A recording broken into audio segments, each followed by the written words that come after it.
എടാ എൽദോ നിന്നെ സിനിമയിലെടുത്തടാ. നമസ്കാരം, ഏവർക്കും സ്വാഗതം ഭീമ സിനിമാ ചിരുമയുടെ ഒരു പുത്തൻ എപ്പിസോഡിലേക്ക്. ഭീമ സിനിമാ ചിരുമ നിങ്ങൾക്കായി അവതരിപ്പിക്കുന്നു ഭീമ കേരള, കർണാടക ആൻഡ് തമിഴ്നാടു. വ്യത്യസ്തരാം കുറേ സ്റ്റാർസിന്റെ വോയിസ്.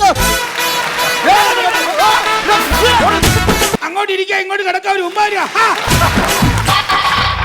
ശ്വാസകോശം സ്പോഞ്ച് പോലെയാണ്. സ്പോഞ്ചിന്റെ മെത്ത് ഉപയോഗിച്ച് റേപ്പ് ചെയ്യരുത്. ഈ ചിരിച്ചിരിക്കാനുള്ള കോമഡി ഒന്നും ഞാനിവിടെ പറഞ്ഞില്ല. ജോസ് പ്രകാശിന്റെ കയ്യിൽ നിന്നും രക്ഷപ്പെട്ട ബാലങ്കേ നായരുടെ വീട്ടിലേക്ക് ഓടിക്കേറിയ ഉണ്ണിമേരുടെ അവസ്ഥ.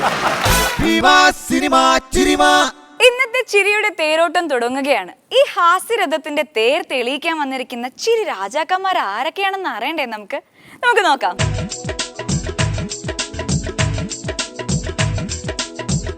വ്യത്യസ്തരാം കുറേ സ്റ്റാർസിന്റെ വോയിസിനെ കൃത്യമായി എന്നും പറയുന്ന വീരൻ, മിമിക്രിത ലോകത്തെ മികവുറ്റ വീരൻ, അഭിനയ ലോകത്തും ഉയരുന്ന വീരൻ, അവനല്ലോ കോട്ടയം നസിറെന്ന താരം. ജയനായി നെടുമുടിയായി ഉടനടി മാറും, പലതാരം ഉടലിൽ കേറും, പിന്നവരെ പോലിവനാടും പാടും ചാടും ഓടും. വ്യത്യസ്തരാം കുറേ സ്റ്റാർസിന്റെ വോയിസിനെ കൃത്യമായി എന്നും പറയുന്ന വീരൻ.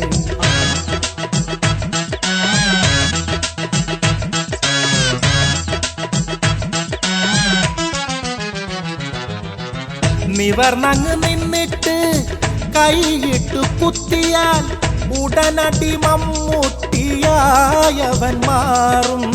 തിരിഞ്ഞങ്ങ് നിന്നിട്ട് തോളു ചരിച്ചെന്നാൽ ഒറിജിനൽ മോഹൻലാലാണെന്നു തോന്നും.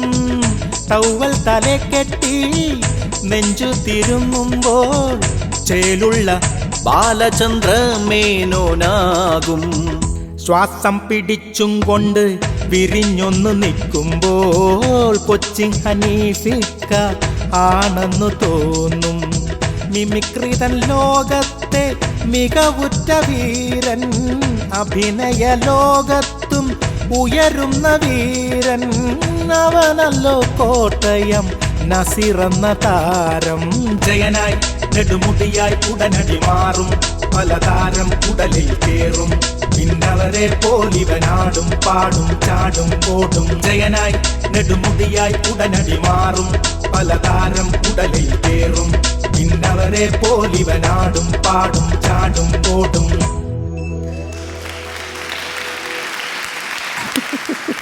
അതെ, ഈ പാട്ട് ആരാ എഴുതിയേ? ഇതാരെഴുതാൻ? നാഷിക്കല്ല, പിന്നെ ആരെഴുതാൻ? എനിക്ക് തോന്നി നാദിർഷാറിന് മാത്രം ഇത്ര മനോഹരമായിട്ടൊരു പാട്ട് എഴുതാൻ പറ്റും. പിന്നെ മൂപ്പരൊന്ന് വിളിച്ച് അഭിനന്ദിച്ചേക്കാം. അയ്യോ, ഇപ്പൊ വിളിച്ച കിട്ടില്ല.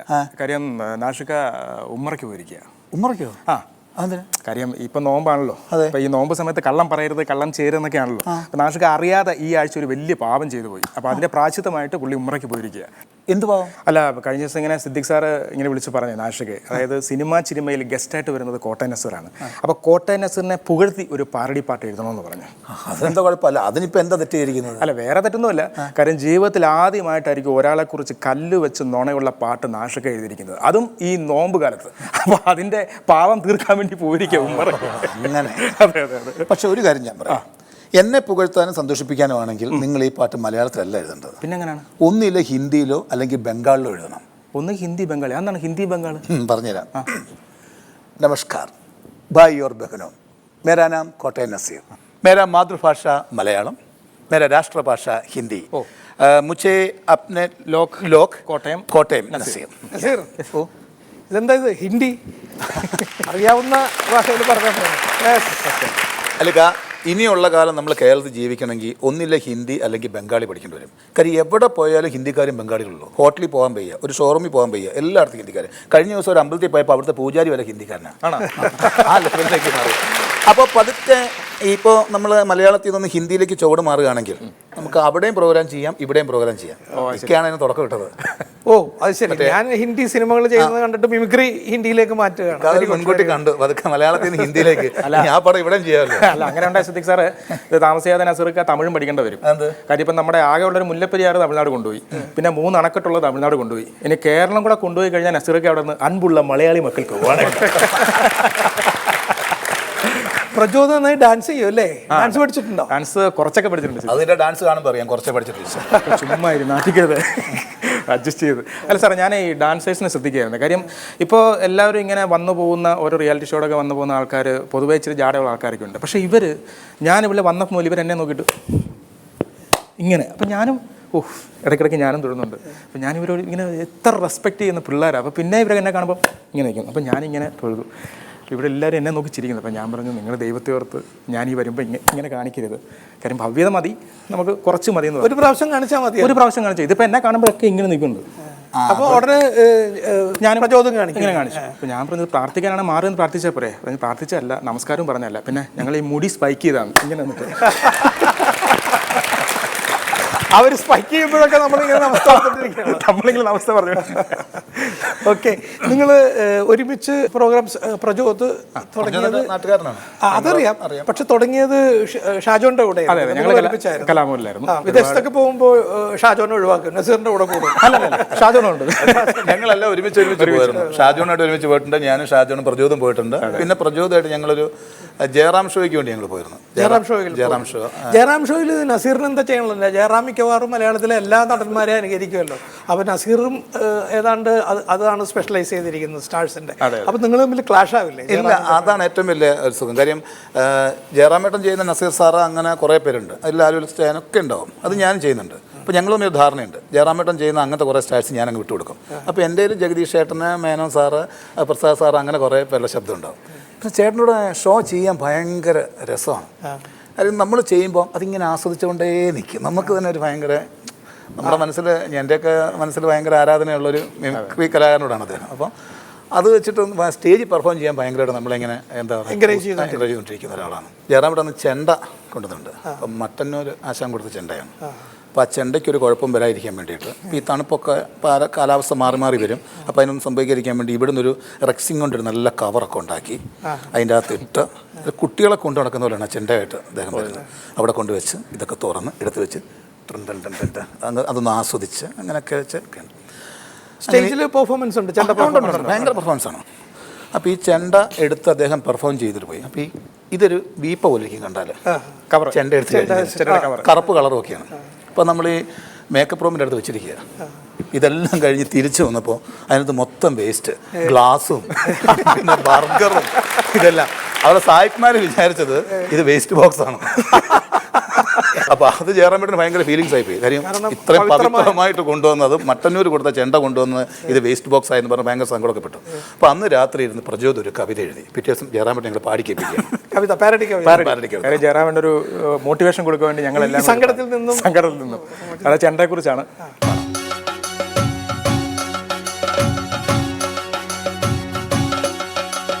കാട്ടിലെ മാനിന്റെ തോലുകൊണ്ടുണ്ടാക്കി ജയറാമിനുണ്ടൊരു ചെണ്ട. കാട്ടിലെ മാനിന്റെ തോലുകൊണ്ടുണ്ടാക്കി ജയറാമിനുണ്ടൊരു ചെണ്ട. കോലോണ്ടു തൊട്ടാൽ ചിരിക്കുന്ന ചെണ്ട, മട്ടന്നൂർ നൽകിയ ചെണ്ട. കോലോണ്ടു തൊട്ടാൽ ചിരിക്കുന്ന ചെണ്ട, മട്ടന്നൂർ നൽകിയ ചെണ്ട. ചെണ്ടയുമായെന്ന് ലണ്ടനിൽ ചെന്നപ്പ സായിപ്പ് ചൊല്ലിയതെന്തുണ്ടാ. ചെണ്ടയുമായെന്ന് ലണ്ടനിൽ ചെന്നപ്പ സായിപ്പ് ചൊല്ലിയതെന്തുണ്ടാ. കോലൊന്നെടുത്തിട്ട് ചെണ്ടലടിച്ചിട്ട് ജയറാം ചൊല്ലിയത് കണ്ട. കോലൊന്നെടുത്തിട്ട് ചെണ്ടലടിച്ചിട്ട് ജയറാം ചൊല്ലിയത് കണ്ട. ചെണ്ടയുമായെന്നു ഫ്ലൈറ്റില് ചെന്നപ്പോ പൈലറ്റ് ചൊല്ലിയതു വേണ്ട. ചെണ്ടയുമായെന്നു ഫ്ലൈറ്റില് ചെന്നപ്പോ പൈലറ്റ് ചൊല്ലിയതു വേണ്ട. സ്റ്റേജിൽ കയറിയിട്ട് ചെണ്ടയടിച്ചില്ല, കാശൊന്നും കിട്ടില്ല മണ്ട. കാശൊന്നും കിട്ടില്ല മണ്ട. കാട്ടിലെ മാനിന്റെ തോലുകൊണ്ടുണ്ടാക്കി ജയറാമിനുണ്ടൊരു ചെണ്ട. കോലോണ്ടു തൊട്ടാൽ ചിരിക്കുന്ന ചെണ്ട മട്ടന്നൂർ നൽകിയ ചെണ്ട, മട്ടന്നൂർ നൽകിയ ചെണ്ട, മട്ടന്നൂർ നൽകിയ ചെണ്ട. അപ്പോൾ ഒരു സ്റ്റേയിൽ കാനഡ ചെന്നപ്പോഴത്തേക്കിന് പറഞ്ഞിരുന്നു ഈ ചെണ്ട കൊട്ടാൻ ആൾ വേണമല്ലോ. അപ്പോൾ ഞങ്ങൾ അവിടെ ചെന്നു. അവിടെ ചെന്നപ്പോഴത്തേക്കിന് കുറേ പേര് സൂട്ടൊക്കെ ഇട്ടിട്ട് നല്ല സെറ്റപ്പിക്കുക. ഒരു 10 പേരുണ്ട്. അപ്പോൾ ഒരു ചെണ്ടയൊക്കെ വെച്ചിട്ട് വയറിങ്ങനെ ചെണ്ട ഇവിടെ വിത്ത് സൂട്ടും സൂട്ട്. അപ്പോൾ ചോദിച്ചു ഇതെന്താ ഇതിങ്ങനെ? അല്ല, ജയറാം സാറിൻ്റെ കൂടെ ചെണ്ട കൊട്ടാൻ ആൾ വേണമെന്ന് പറഞ്ഞു. അവർക്കൊക്കെ ചെണ്ട പഠിച്ചിട്ടുള്ള അവിടെയൊക്കെ ഉണ്ട്, പഠിച്ചതാണെന്നറിയില്ല, ചെണ്ടയൊക്കെ ഉണ്ട് അവിടെ ഇങ്ങനെ. അപ്പോൾ അതിട്ട് ഇങ്ങനെ നിൽക്കുക, വയറൊക്കെ വേർത്തിട്ടെല്ലാം വെച്ചിരിക്കുക. അപ്പോൾ ഞങ്ങൾ പറഞ്ഞു അല്ല ഈ സൂട്ടൊക്കെ ഇട്ടിട്ട് ആരെങ്കിലും ചെണ്ട കൊട്ടുമോ? നമുക്ക് ഷർട്ട് ഇടാൻ പാടില്ല. ആണോ, അങ്ങനെയൊക്കെ ഉണ്ടോ? അപ്പോൾ പിന്നെ ഷർട്ടൊക്കെ ഊരി, ഷർട്ടെല്ലാം ഊരി ചെണ്ടയായിട്ട് ഇപ്പോൾ ഉണ്ട്, പക്ഷെ പാൻറ്റ് മാത്രമേ അങ്ങനെ. എന്നിട്ട് പാൻറ്റും ബെയർ ബോഡിയും പിന്നെ ചെണ്ടയും. എന്നിട്ട് ആ ചെണ്ട അവിടെ ഇരുന്നിട്ട് എന്നോ കൊണ്ടുവച്ച ചെണ്ടയാണ്. അങ്ങനെ ഒരു ടോൺ ആ ചെണ്ടയ്ക്ക് ഉണ്ടാവില്ല. കൊട്ടുമ്പോൾ അങ്ങനത്തെ ഒരു ടോൺ. ഇതേപോലെ ഞാൻ അങ്ങനെ ഒരു ഡ്രസ്സ് ഇട്ട് കണ്ട് ചിരിച്ചത് നമ്മുടെ ആറ്റുകാൽ രാധാകൃഷ്ണൻ സാറ്. അപ്പോൾ അദ്ദേഹത്തെ നമ്മൾ ഇത്രയല്ലേ കാണാറുള്ളൂ. ടി വി കാണുമ്പോൾ നമസ്കാരം അനന്തൻ എന്നൊക്കെ അജ്ഞാതൻ പറഞ്ഞിട്ട് ചെയ്യാറുണ്ടല്ലോ. അപ്പം അങ്ങോട്ടും ഞാൻ വിചാരിച്ചിരുന്നത് നല്ല കസവ് മുണ്ടൊക്കെ കൊടുത്തിട്ടായിരുന്നു. അപ്പോൾ ഒരു ദിവസം ഞാൻ സ്റ്റുഡിയോയിൽ ഷൂട്ടിങ്ങിന് പോയപ്പോൾ ഇദ്ദേഹം ഉണ്ട്. അപ്പോൾ ഞാൻ അദ്ദേഹത്തെ അനുകരിച്ച് തുടങ്ങിയ സമയമാണ്. അപ്പോൾ ഒരു പേടിയുണ്ട് മുമ്പിൽ പോയി പെടാൻ, എങ്ങനെ റിയാക്ട് ചെയ്യണമെന്ന് അറിയില്ല. സ്റ്റുഡിയോയിൽ നിന്ന് ഇറങ്ങി വന്നപ്പോൾ ഞാൻ ചിരിച്ചു പോയി. ഇങ്ങോട്ട് ജീൻസാ, ഇങ്ങോട്ട് ബെയർ ബോഡി, അതിൻ്റെ മേളിൽ മറ്റേ നേരിയത് ഇട്ടിരിക്കുക. അല്ല, അപ്പോൾ ഞങ്ങളിത് കണ്ടുവന്നപ്പോഴാണ് കുറേ പേര് ഇതുപോലെ ഇറങ്ങി വരുന്നത്. കാര്യം വാർത്ത വായിക്കുന്നില്ല അതുപോലെ ചില ആൾക്കാരൊക്കെ ഇവിടെ നല്ല ടൈ ഒക്കെ ആയിരിക്കും, പക്ഷെ ബാക്കി ചിലപ്പോൾ കയ്യിലെ മുണ്ടൊക്കെ എടുത്തായിരിക്കും.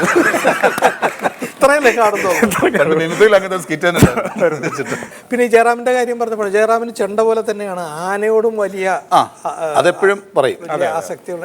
ഇപ്പൊ ഈ അടുത്ത കാലത്ത് ഇവിടെ ഇങ്ങനെയാണ് ബായില് ഞാൻ നിങ്ങൾ തമ്മിലുള്ള ഒരു ഷോയിൽ കണ്ടു, ഒരു ആനയ്ക്ക് ഹാരാർപ്പണം നടത്തിയിട്ട് മതം ഇളകി. സത്യമാണോ അത്, അല്ലെങ്കിൽ ചുമ്മാ പറഞ്ഞ? ഞാൻ വേറെ മതക്കാരനായതുകൊണ്ടാന്ന് തോന്നുന്നു. അല്ല, മതം ഇളകിയത് കേരളത്തിലെ വലിയൊരു ആനയാണ്, പേര് കേട്ട പാമ്പാടി രാജനാണ് ഹാരാർപ്പണം ചെയ്തത്. ആരാർപ്പണം ചെയ്തത് അത് കറക്റ്റ് കഥയാണത്. പക്ഷെ അന്ന് അതിന് മതപ്പാടുള്ള സമയത്താണ് ഞാൻ ഇട്ടത്. അത് എനിക്കറിയില്ലായിരുന്നു. അല്ലെങ്കിൽ അത് എൻ്റെ കാര്യം ഏതാണ്ടോ തീരുമാനത്തിലായിരുന്നു. ഇന്നിപ്പോൾ ഇവിടെ ഞാൻ വരേണ്ട ഒരു ആളല്ല. അപ്പോൾ എന്തോ ആനയ്ക്കും എനിക്കൊക്കെ ഒരു ഭാഗ്യം ഉള്ളതുകൊണ്ടാണ് തോന്നുന്നത്. ഇട്ട ഉടനെ തന്നെ ഇല്ലില്ല, ഇട്ട ഉടനെ ഇളകില്ല. ഇട്ട് കഴിഞ്ഞ് ഞങ്ങൾ റൂമിലൊക്കെ പോയി ഇതിൻ്റെ ഓണറൊക്കെ ആയിട്ട് ഞങ്ങളിങ്ങനെ സംസാരിച്ച് ആനകളെ കുറിച്ചുള്ള കഥകളൊക്കെ ഇങ്ങനെ ചോദിച്ചുകൊണ്ടിരുന്ന സമയത്ത് പറഞ്ഞു അവിടെ ആന മതം ഇളകിയെന്ന് പറഞ്ഞു. അത് നടന്ന കഥ തന്നെയാണ്. ആന വലിയ അപകടം പിടിച്ച ജീവിയാണ്. അത് സാറേ, ഈ അപകടം പിടിച്ചെന്ന് പറഞ്ഞാൽ ഈ ഇലക്ഷനൊക്കെ ചിഹ്നം ഓരോരുത്തർ നോക്കി വരുന്നത് ഭയങ്കര ഇതാണ്. കാര്യം ചിഹ്നം കറക്റ്റ് കിട്ടിയില്ലെങ്കിൽ വലിയ പ്രശ്നം, ഇവർക്കും ചളിപ്പ് വേണം പറയാൻ. അപ്പോൾ അങ്ങനെ ഞങ്ങളുടെ ഒരു പഞ്ചായത്ത്, അപ്പോൾ ഈ പഞ്ചായത്തിൽ 2 സ്ഥാനാർത്ഥികൾ, ഒരാളുടെ ചിഹ്നം ബസ്സും ഒരാളുടെ ചിഹ്നം ആനയാണ്. അപ്പോൾ പഞ്ചായത്തിൽ ഏകദേശം 2000 വോട്ടൊക്കെയാണ് വോട്ടേഴ്സ് ആകെ ഉള്ളൂ. അപ്പോൾ ഈ ബസ്സിൽ ഇലക്ഷൻ നിൽക്കുന്ന ആൾ ഇദ്ദേഹം 20 ബസ്സൊക്കെ ഇറക്കി ഭയങ്കര പ്രകടനമാണ്. നമ്മുടെ പ്രഹ്ലാദൻ ബസ് ചിഹ്നത്തിൽ മത്സരിക്കുകയാണ്, ഇദ്ദേഹത്തെ വിജയിപ്പിക്കണം എന്നൊക്കെ പറഞ്ഞിട്ട് ഭയങ്കര ബസ്സിൻ്റെ ഒരു ഘോഷയാത്രയാണ്. അപ്പോൾ ഈ ആന ചിഹ്നത്തിൽ മത്സരിക്കുന്ന പുള്ളിയുടെ പേര് രാധാകൃഷ്ണൻ എന്നാണ്. പുള്ളി പറഞ്ഞു, രാധാകൃഷ്ണ കണ്ടോ അവിടെ ബസ്സൊക്കെ ഇറക്കി പ്രകടനമാണ്, ഇതൊക്കെ കണ്ടുപിടി, 20 ബസ് ഇറക്കിയിരിക്കുന്നത്. അപ്പോൾ പുള്ളിക്കാകെ ടെൻഷൻ, വേണ്ട ഞാൻ ഇറക്കിക്കോളാം, എൻ്റെ ചിഹ്നം ആനയല്ലേ എന്ന് പറഞ്ഞ് ഇദ്ദേഹം എവിടുന്നോ പോയി ഒരു ആനയൊക്കെ കൊണ്ടുവന്നു. പിന്നെ ഇദ്ദേഹത്തിൻ്റെ പ്രകടനമാണ്, ഏതോ ആന ചിഹ്നത്തിൽ മത്സരിക്കുന്ന രാധാകൃഷ്ണനെ വിജയിപ്പിക്കണേ എന്നൊക്കെ പറഞ്ഞ് ഉച്ചവരെ ഇദ്ദേഹം ആനയുടെ മണ്ടക്കൊക്കെ ഇരുന്നിങ്ങനെ പോവുകയാണ്. ഉച്ച കഴിഞ്ഞപ്പോൾ ഈ ആനയ്ക്ക് മതവിളകി.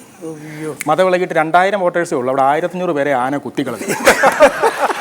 അപ്പോൾ ഇവിടെ ഒരാളിങ്ങനെ പോസ്റ്റർ എഴുതുക, രാധാകൃഷ്ണനെ വിജയിപ്പിക്കണേ എന്ന് പറഞ്ഞപ്പോൾ ഒരാളെ ആന ഇടിച്ചിട്ട് ഈ ആന വന്ന് ഇയാളുടെ ഫ്രണ്ടിലോട്ട് വീഴുന്നു. എന്ത് പറ്റി, ആനയ്ക്ക് മതവിളകി എഴുതിക്കോ, ഓടിക്കെന്ന് പറഞ്ഞു. പിന്നെ ഇയാളെ വിജയിപ്പിക്കണേ എന്നുള്ളത് മാറ്റിയിട്ട് വിജയിപ്പിക്കണോ എന്നൊരു ജയിച്ചോ എവിടെ ജയിക്കാൻ കെട്ടിവെച്ച വളം പോയി, ചിഹ്നം ഇറക്കി കുളമായി. അപ്പോൾ ഇയാൾ ഓട്ടത്തിനിടയിൽ ഒരാളെ റബ്ബറിന്റെ മരത്തൊക്കെ ഇരിക്കുക. അപ്പോൾ എന്ത് പറ്റി, ആന അടുത്ത പഞ്ചായത്തിലേക്ക് പോയിട്ടുണ്ട്. ചില ശബ്ദങ്ങൾ ചിലർക്ക് ഇടുന്ന ഭാഗ്യമാണെന്ന് തോന്നുന്നു. ഇപ്പോൾ നമ്മുടെ ഈ വാർത്ത വായിക്കുന്ന പഴയ ആൾക്കാരെ നമ്മുടെ പുതിയ തലമുറയ്ക്ക് അറിയില്ല. പക്ഷെ അതിലൊരാൾ ഇപ്പം ഭയങ്കര ക്ലിക്കായിട്ടുണ്ട്. നമ്മുടെ സിനിമ തുടങ്ങുന്നതിന് മുമ്പ് നമ്മുടെ ഗോപൻ ചേട്ടൻ സ്പോഞ്ച് പിഴിയുന്നയാൾ. അപ്പോൾ അദ്ദേഹത്തിന് ആ സൗണ്ടിന് എടുക്കുന്നതിന് മുമ്പ് നമ്മുടെ കുറേ നടന്മാരെ ഒരു പരീക്ഷണം നടത്തി നോക്കിയായിരുന്നു. കാര്യം കുറച്ചുകൂടെ ഫെമിലിയർ ആയിട്ടുള്ള വോയിസ് ആണെങ്കിൽ ആൾക്കാരുടെ മനസ്സിൽ പെട്ടെന്ന് കയറി പറ്റുമല്ലോ. അപ്പോൾ അത് വെച്ചിട്ട് ഒരു സംഭവം ചെയ്തിരുന്നു. ഇപ്പോൾ ഓക്കെ അത് നമുക്കൊന്ന് കേൾക്കാം അല്ലേ? അപ്പോൾ ഈ ഗോപൻ ചേട്ടൻ്റെ ശബ്ദം ആദ്യം ഒന്ന് കേൾപ്പിക്കാം, അത് കഴിഞ്ഞിട്ട് ശ്വാസകോശം സ്പോഞ്ച് പോലെയാണ്. വായു ഉള്ളിലേക്ക് വലിച്ചെടുക്കാൻ രൂപപ്പെടുത്തിയിട്ടുള്ളത്. ചിലർ സിഗരറ്റിൻ്റെ പുക വലിച്ചു കയറ്റുവാൻ ലെൻസ് ഉപയോഗിക്കുന്നു. ഒരു ശരാശരി പുകവലിക്കാരൻ്റെ ശ്വാസകോശത്തിൽ അടിഞ്ഞുകൂടിയ കറ പുറത്തെടുത്താൽ ഏകദേശം ഇത്രയും വരും. നിങ്ങളെ രോഗിയാക്കാൻ അത് മതി. വലിയ രോഗി. ഇത് ഏറ്റവും ആപ്റ്റ് എനിക്ക് തോന്നുന്നത് ജനാർദ്ദൻ ചേട്ടനായിരിക്കും. ഈ സൗണ്ടായിട്ടൊക്കെ ഒരു മാച്ച്. ആദ്യം നോക്കി ജനാർദ്ദൻ ചേട്ടനെയാണ്. ശ്വാസകോശം സ്പോഞ്ച് പോലെയാണ്. വായു ഉള്ളിലേക്ക് വലിച്ചെടുക്കാൻ രൂപപ്പെടുത്തിയിട്ടുള്ളത്. ചിലർ സിഗരറ്റിന്റെ പുക വലിച്ചു കയറ്റാൻ ലെൻസ് ഉപയോഗിക്കുന്നു. എടാ, ശരാശരി ഒരു പുകവലിക്കാരന്റെ ശ്വാസകോശത്തിൽ അടിഞ്ഞുകൂടുന്ന കറ പുറത്തെടുത്താൽ ഏകദേശം ഇത്രയും വരും. നിന്നെയൊക്കെ രോഗിയാക്കാൻ അത് മതി. വലിയ രോഗി. മധുസാറാണെങ്കിൽ ശ്വാസകോശം സ്പോഞ്ച് പോലെയാണ്. വായു ഉള്ളിലേക്ക് വലിച്ചെടുക്കാൻ രൂപപ്പെടുത്തിയിട്ടുള്ളത്. ചിലർ സിഗരറ്റിൻ്റെ പുക വലിച്ചു കയറ്റാൻ ലെൻസ് ഉപയോഗിക്കുന്നു. ഒരു ശരാശരി പുകവലിക്കാരൻ്റെ ശ്വാസകോശത്തിൽ അടിഞ്ഞുകൂടിയ കറ പുറത്തെടുത്താൽ ഏതാണ്ട് എൻ്റെ അത്രയും വരും. നിന്നെയൊക്കെ ഒരു രോഗിയാക്കാൻ അത് മതി. വലിയ രോഗി. ഈ ശബ്ദം ഗോവൻ ചേട്ടനോട് പറഞ്ഞപ്പോൾ കുറച്ച് കേട്ടാൻ ആൾക്കാർക്ക് ഒരു സീരിയസ് ആയിട്ട് തോന്നുന്നു പറഞ്ഞു. അപ്പോൾ ഉമ്മർക്കയാണ് വന്നത്. ശ്വാസകോശം സ്പോഞ്ച് പോലെയാണ്. വായു ഉള്ളിലേക്ക് വലിച്ചെടുക്കാൻ രൂപപ്പെടുത്തിയിട്ടുള്ളത്. എന്നാൽ ചിലർ സ്പോഞ്ചിൻ്റെ മെത്ത ഉപയോഗിച്ച് റേപ്പ് ചെയ്യാൻ ഉപയോഗിക്കുന്നു. ഒരു ശരാശരി റേപ്പിസ്റ്റിൻ്റെ കീഴിൽ വന്നിട്ടുള്ള പെൺകുട്ടികളുടെ എണ്ണം കണക്കിലെടുത്താൽ ഏതാണ്ട് 100-100 വരും. അവനെ ഒരു രോഗിയാക്കാൻ അത് മതി. വലിയ രോഗി. അനീഫൊക്കെയാണ്.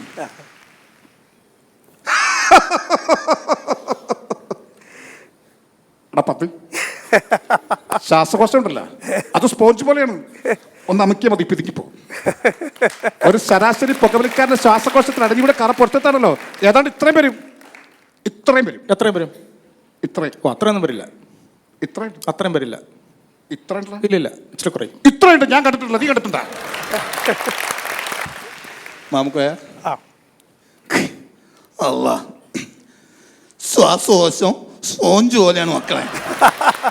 വായു ഉള്ളിലേക്ക് വലിച്ചെടുക്കാൻ രൂപപ്പെടുത്തിയിട്ടുള്ളത്. ചില ആറാമെന്ന ശൈത്താന്മാര് സിഗരറ്റിന്റെ പുക വലിച്ചു കയറ്റാൻ ലെൻസ് ഉപയോഗിക്കണം. ഒരു ശരാശരി പോലിക്കാരൻ്റെ ശ്വാസകോശത്തിൽ അടിഞ്ഞുകൂടിയ കറ പുറത്തെടുത്താൽ ഏതാണ്ട് ഇത്രയും വരും. ഇത്രയും വരും. അന്നൊക്കെ രോഗിയാക്കാൻ അത് മതി. അതുകൊണ്ട് ഇന്നോട്ട് നിർത്തിക്കോളി. അതങ്ങൾക്ക് നല്ലേ. രാഷ്ട്രീയക്കാരുടെ ശബ്ദം അല്ലേ? അത് ചെയ്യാറുണ്ട്. അതില് പ്രചോദന്റെ ഒരു പാട്ട് സംഭവം ഉണ്ടല്ലേ? അതെ.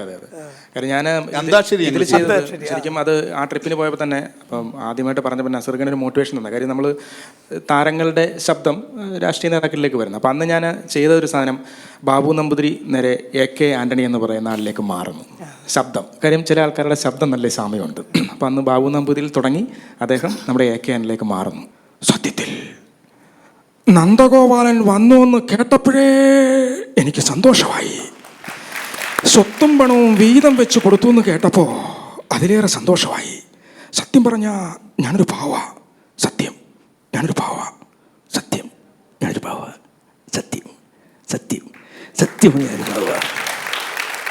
കേരള സംസ്ഥാനത്ത് ഈ മുല്ലപ്പെരിയാർ ഡാമിൽ വെള്ളം കൂടി വന്നപ്പോൾ എല്ലാവരും ചോദിച്ചു മുല്ലപ്പെരിയാർ ഡാമിലെ വെള്ളം എങ്ങനെ വറ്റിക്കുമെന്ന്. അപ്പം ഞാൻ ഒറ്റ കാര്യം പറഞ്ഞോളൂ. മുല്ലപ്പെരിയാർ ഡാമിലെ വെള്ളം വറ്റിക്കണമെങ്കിൽ കേരളത്തിലെ ബിവറേജ് കോർപ്പറേഷൻ്റെ എല്ലാ സ്ഥലങ്ങളും പൊട്ടിച്ചു കൊണ്ടും മുല്ലപ്പെരിയാറിൽ ഒഴുക്കിയ കേരളത്തിലെ കുടിയന്മാരത് ഒറ്റ ദിവസം കൊണ്ട് കുടിച്ചു വെച്ചു. ഈ ബാബുയുടെ ശബ്ദം പറഞ്ഞപ്പോഴേ ഓർത്ത് ചില ശബ്ദം ചില ആൾക്കാർക്ക് പാരയായിട്ട് മാറും. അപ്പോൾ ഇപ്പോൾ ബാബു നമ്പൂതിരിച്ചേട്ടൻ എത്ര ഒച്ചയെടുത്താലും ഈ ശബ്ദത്തിന് മേലോട്ട് പോവില്ല. അപ്പോൾ ഇദ്ദേഹം ഒരു പോലീസ് ഉദ്യോഗസ്ഥനും MS തൃപ്പൂണിത്തുറ MS ഏട്ടന് കോൺസ്റ്റബിൾ അല്ല, ഒരു പ്രതിയുമാണെങ്കിൽ എങ്ങനെ ചോദ്യം ചെയ്യും?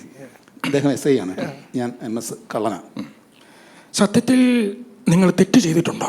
ഇല്ലാന്ന് പറഞ്ഞില്ലേ? അതായത് ഈ നമ്മൾ ചില സമയത്ത് ചില കാര്യങ്ങൾ രഹസ്യമായിട്ട് പറയാം. അപ്പോൾ ആദ്യ രാത്രിയിൽ നവവധുവിനോട് നമുക്ക് കുറച്ച് കാര്യങ്ങൾ രഹസ്യമായിട്ടൊക്കെ പറയേണ്ടത്. അപ്പോൾ തൊട്ടപ്പുറത്ത് റൂമിലൊക്കെ ആൾക്കാരുള്ളതുകൊണ്ട് നമ്മൾ പറയും, രാധേ അന്ന് ഞാനിട്ട ഷർട്ട് നിനക്ക് ഈ MS ഏട്ടൻ ഈ ശബ്ദം വെച്ച് ആദ്യരാത്രിയിൽ എങ്ങനെ സംസാരിക്കും? രാധേ പറയണോ എങ്ങനെയാണോ എനിക്ക് എന്നെ ഇഷ്ടപ്പെട്ടത്?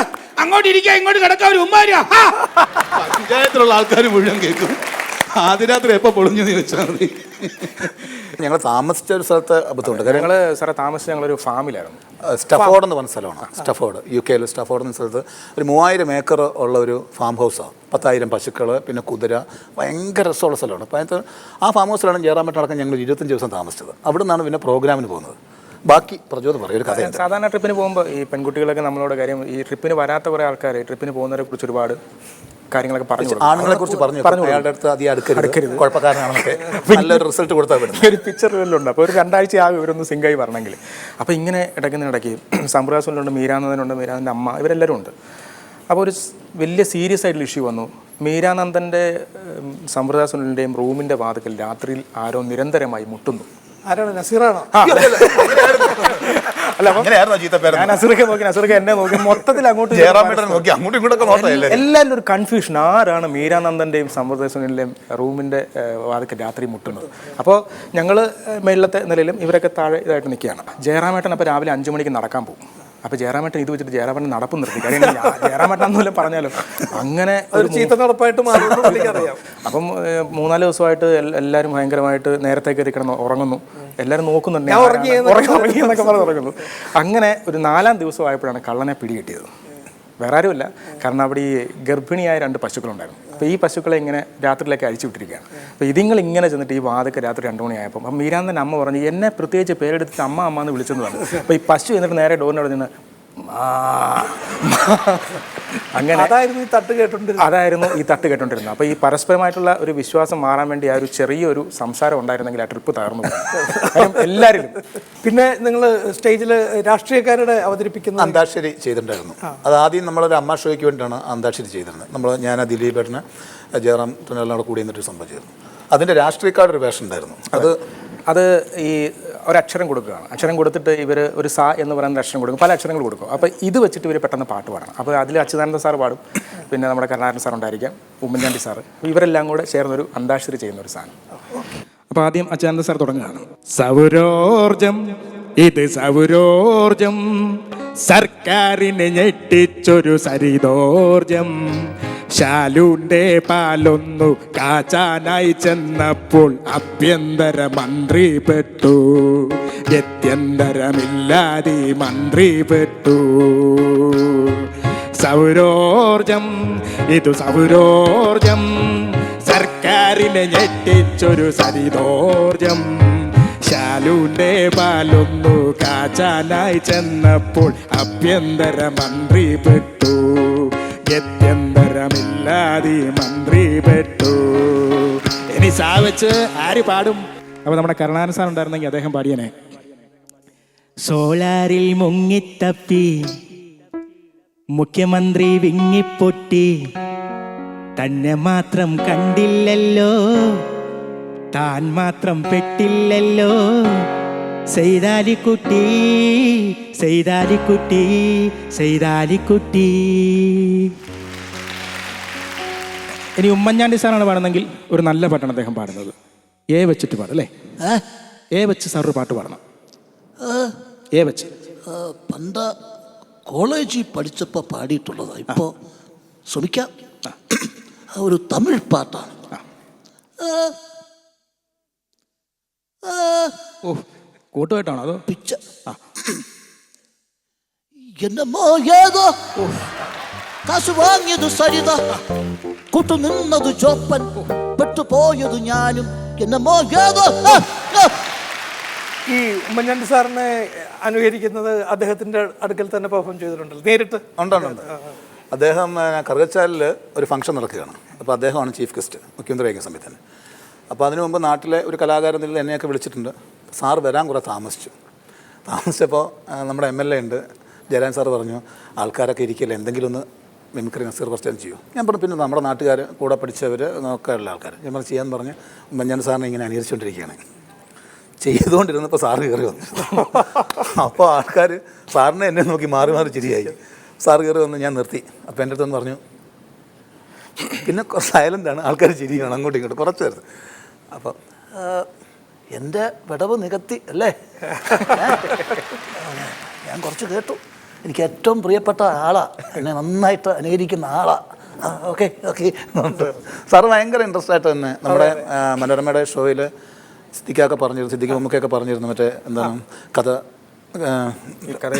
ഇതുവരെ എന്ന് പറഞ്ഞ പ്രോഗ്രാമിൽ ഉമ്മൻചാണ്ടി സാർ വന്ന് നല്ലൊരു കമൻറ്റ് സാറ് നല്ല ഇതാണ്.